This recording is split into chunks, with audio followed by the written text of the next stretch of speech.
दो ढाई सालों से देख रहा हूँ इस चीज को कि लोग बहुत ज्यादा जो है वो डाइवर्ट हो जाते हैं इसी डिस्ट्रैक्शन के चक्कर में। हर किसी के लिए इंपॉर्टेंट है कि अगर आपको कोई चीज सीखनी है, आपको पहले पेन पेपर लेकर तैयारी करनी पड़ेगी। भाई मैं गूगल एड सीखना चाहता हूं, तो गूगल एड से रिलेटेड कौन कौन सी प्लेलिस्ट है। Okay, hello everyone and once again welcome back to another episode of Sunday चर्चा series. Myself Umar Taskeer. Guys, देखते हैं कि इस हफ्ते के संडे चर्चा के पॉइंट ऑफ व्यू से आप लोगों के कौन कौन से क्वेश्चंस हैं और उनको आंसर करने की पूरी कोशिश करी जाएगी। सबसे पहला जो यहाँ पर क्वेश्चन है वो अभिजीत का है। सर, मैंने आपका digital marketing career road map video देखा है और यूट्यूब से सीख रहा हूं, लेकिन आफ्टर 5 मंथ्स क्या मुझे अपने इंटरेस्ट के अकॉर्डिंग किसी एक में डेप्थ नॉलेज लेनी चाहिए एंड क्या मैं यूट्यूब से सीख के इंटर्नशिप ले सकता हूं? यस, बिल्कुल आप ले सकते हैं। बट आज के टाइम में प्रॉब्लम क्या है कि डिजिटल मार्केटिंग का इतना ज्यादा कंटेंट जो है वो ऑलरेडी यूट्यूब के ऊपर है कि जो सीखना चाहता है ना पहले ही कंफ्यूज हो जाता है, क्योंकि उसने गूगल एड से सीखना शुरू किया और एक दो चीजें सीखने के बाद उसको एक और वीडियो दिख जाता है जिसमें गूगल एड से पैसे कैसे बनाए वो बताया जाने लगता है, या वो एसईओ से शुरू करता है, थोड़ी देर बाद उसको ब्लॉगिंग के वीडियोस दिखने लगते हैं, तो खुद ही कंफ्यूज हो जाता है।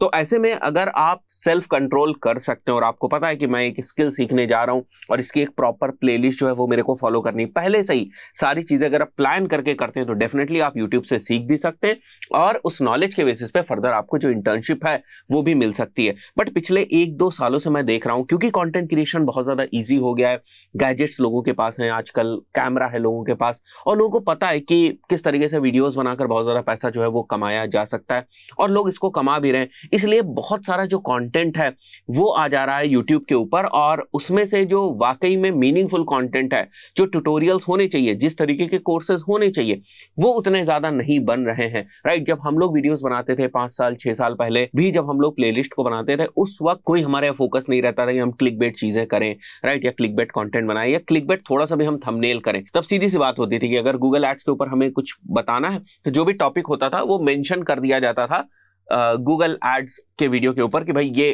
थंबनेल है और ये जो है वो इसका टाइटल है। आज के टाइम में क्या हो गया है, जो रिटेंशन टाइम है यूजर का वो बहुत ही ज्यादा कम हो गया है। फाइन, वो फटाफट जो है वो स्क्रॉल कर रहा है। ऐसे में जो ट्रेनर्स हैं या जो अच्छे ट्रेनर्स हैं या अच्छे जो टीचर्स हैं वो भी इस गिमिक में फंस गए कि किस टाइप से हुक किया जाए, किस टाइप से वॉच टाइम जो है वो बढ़ाया जाए। तो इन सब चीजों में जब कोई ट्रेनर फंस जाता है ना, तो पता है क्या होता है कि फिर उसका कंटेंट से फोकस ना थोड़ा सा हटने लगता है, क्योंकि उसको भी लगता है अरे मेरे व्यूज नहीं आ रहे, तो वो भी ना थोड़े से गिमिकी टाइप के जो कंटेंट है वो बनाने लगता है, या थोड़े से शाइनी टाइप के कंटेंट हम बोल सकते हैं। Gimmicky is not the very correct word, but shiny type के टॉपिक्स वगैरह को पिक करने लगता है, क्योंकि उसके ऊपर व्यूज जो है वो बहुत ज्यादा आते हैं और यूट्यूब उसने शुरू ही इसलिए किया था। तो थोड़ा सा बैकग्राउंड मैंने आपको दे दिया है और हर किसी के लिए इंपॉर्टेंट है कि अगर आपको कोई चीज सीखनी है तो जो भी आपकी फीड में आता जाएगा हर चीज आपको सिखाने के लिए नहीं है। आपको पहले पेन पेपर लेकर तैयारी करनी पड़ेगी। भाई मैं गूगल एड सीखना चाहता हूं, तो गूगल एड से रिलेटेड कौन कौन सी प्लेलिस्ट है। ओके, इस प्लेलिस्ट के अंदर क्या क्या कंटेंट है वो लिख लीजिए आप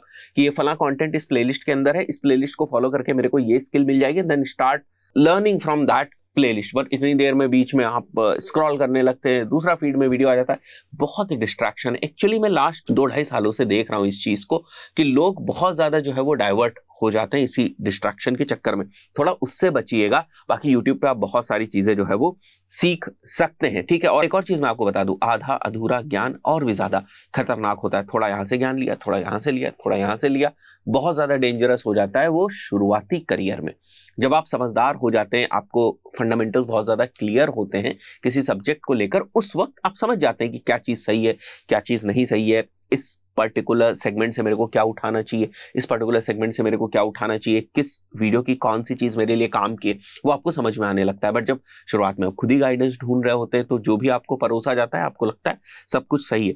तो सावधानी आपको बरतनी है, हर सीखने वाले बंदे से मैं यही कहूंगा। नेक्स्ट क्वेश्चन यहाँ पर यश का है। ये पूछ रहा है, sir if you use ChatGPT to optimise existing human written content for fixing their grammatical mistakes, do you think ChatGPT will make it AI generated by rewriting और through grammar correction in it, and do you think is it safe for SEO?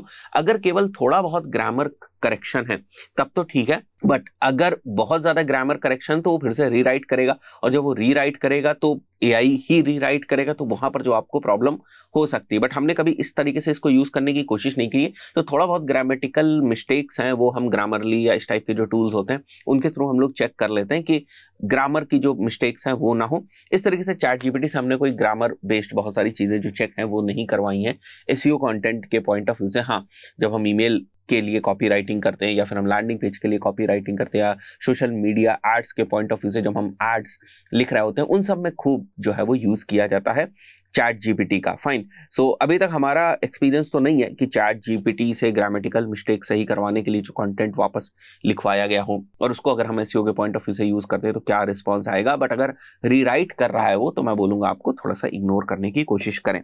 Third question यहाँ पर दिव्यांशु का, sir in a highly competitive niche where broad commercial keywords are dominated by established brands and long tail keywords tend to have low search volume or are primarily informational, how should we structure our SEO strategy? Should we continue optimizing core pages for broad high volume keywords despite knowing it may take us long time to rank for them, or should we prioritize long tail commercial keywords with lower volume and competition, or is a hybrid strategy more effective? मैं हमेशा आपको hybrid strategy ही बोलूंगा। जैसे for example मैं मान के चलता हूँ एक कीवर्ड है गूगल एड्स एजेंसी इन लखनऊ, और मान के चलते हैं ये वाला कीवर्ड बहुत ही ज्यादा कॉम्पिटिटिव है, और अगर आप यही सर्विस प्रोवाइड कर रहे हैं तो फिर आपका जो एक कोर सर्विस का पेज होगा गूगल एड्स एजेंसी इन लखनऊ, वो तो बहुत ही ज्यादा कॉम्पिटिटिव हो जाएगा, बट उसके अराउंड जो और डिफरेंट आपकी क्वेरीज या सर्च इंटेंट्स निकल के आएंगी, उनके अराउंड आप डिफरेंट पेजेस जो है वो बना सकते हैं। फनल, जैसे आपने खुद ही बताया कि इंफॉर्मेशनल बेस्ड कीवर्ड्स जो हैं उनको हम लोग दूसरे टाइप के पेजेस को बनाकर टारगेट कर सकते हैं। यस, यही सारी चीजें तो आपको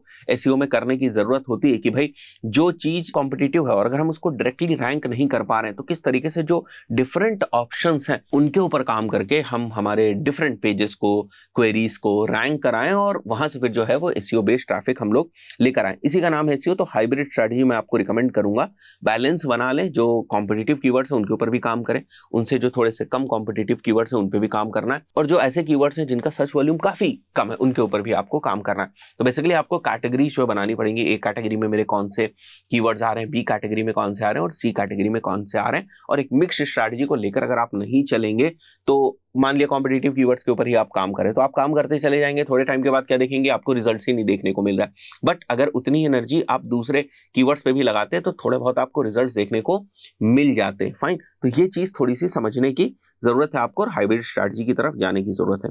मैड हाउस का क्वेश्चन है, सर मैं आफ्टर डिजिटल मार्केटिंग कोर्स एक एजेंसी में इंटर्नशिप कर रहा हूँ, 1.5 मंथ से वहां सर मैं बैकलिंक्स बना रहा हूं और 1.5 मंथ से, और इंटर्नशिप का ड्यूरेशन 6 मंथ्स है। नाउ मैं कंफ्यूज हूं इंटर्नशिप कंटिन्यू करूं कि नहीं, क्योंकि मुझे लर्निंग ज्यादा नहीं लग रही है और वहां एसईओ स्पेसिफिक ही काम होता है, लेकिन मेरी प्रोफाइल डिजिटल मार्केटिंग इंटर्न है, प्लीज गाइड सर। देखिए, अगर कहीं पर एसईओ रिलेटेड काम होता है वो प्रॉब्लम नहीं, बट मैंने कई बार ये चीज बताई हुई कि अगर आप केवल बैकलिंक्स बना रहे हैं 6 मंथ्स तक आप केवल बैकलिंक्स बनाते ही चले जाएंगे, काइंड ऑफ लाइक रोबोट वाला आप काम कर रहे हैं, और 6 मंथ्स के बाद आपके पास अपने आप कुछ प्रूफ करने को भी नहीं होगा कि भाई मैंने क्या काम किया, मैंने क्या वैल्यू जो है वो ऐड करी, मैंने क्या सीखा। और उसके बाद अगर 6 मंथ्स के बाद वो अगर आपको जॉब ऑफर करने की भी सोचेंगे तो किस बेसिस पे आपको जॉब देंगे? जो आपने 6 मंथ्स में स्किल्स हासिल करी, और वो स्किल्स क्या है, केवल बैकलिंक्स बनाने की, तो वहां पर ही आपको कोई ठीक ठाक जॉब नहीं मिलेगी, और अगर मिल भी गई तो बहुत ही कम कॉस्ट में मिलेगी। तो मैं देखिए हमेशा यही कहता हूं कि ऐसी जगह काम ना करें जहां पर केवल बैकलिंक्स आपसे बनाए जा रहे हैं।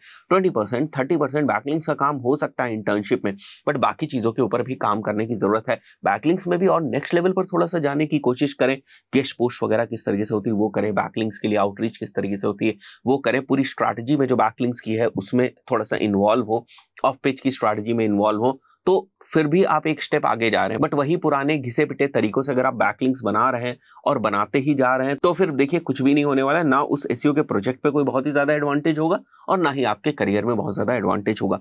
तो थोड़ी बहुत और चीजों को सीखने की आपको कोशिश करनी है ताकि आप कहीं भविष्य में अप्लाई करने जाएं तो वहां पर आप अपना स्किल सेट जो है वो दिखा सकें।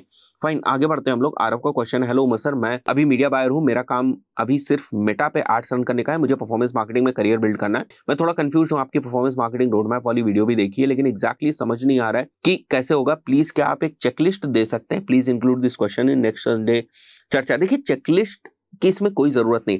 परफॉर्मेंस मार्केटिंग का सीधा सा मतलब यही होता है कि आप जो भी कैंपेन्स हैंडल कर रहे हैं, जो भी आप एड अकाउंट्स हैंडल कर रहे हैं, आप कोशिश करें कि उसमें डिजायर्ड रोएस जो है वो आप लाकर दे सकें। मतलब whatever amount you are spending, basically उसके रिटर्न में आप बिजनेस को क्या वापस दे रहे हैं, कितना रिटर्न आप दे रहे हैं, that is basically the performance marketing. और अगर आप मीडिया बाइंग कर रहे हैं तो media buying is basically the part of performance marketing only. और मेटा पे अगर आप मीडिया बाइंग कर रहे हैं तो आप परफॉर्मेंस मार्केटिंग ही कर रहे हैं बेसिकली मेटा के थ्रू। तो परफॉर्मेंस मार्केटिंग और मीडिया बाइंग कोई बहुत ज्यादा अलग चीज नहीं है, इट्स जस्ट द माइंडसेट। थोड़ा सा आपको समझने की जरूरत है, आपको ये समझने की जरूरत है कि अगर मैं परफॉर्मेंस बेस्ड वर्क कर रहा हूं, मतलब for every dollar that I am spending and for every rupee that I am spending, अगर मैं उसमें कुछ रिटर्न लाकर दे पा रहा हूं, विच मींस दैट मैं परफॉर्मेंस मार्केटिंग कर रहा हूं। उसमें आपको परेशान होने की जरूरत नहीं। There can't be any checklist to become a performance marketer basically, right. And performance marketing वाली रोड मैप वाली जो मैंने वीडियो बनाई है, उसी को अगर आप स्टेप बाय स्टेप फॉलो करेंगे तो आपको चीजें जो है वो क्लियर हो जाएंगी। इसका कोई और दूसरा जो आंसर है वो नहीं हो सकता। इस हफ्ते आप लोगों के लिए संडे चर्चा के पॉइंट ऑफ व्यू से यही कुछ क्वेश्चंस थे। मिलते हैं नेक्स्ट वीडियो में,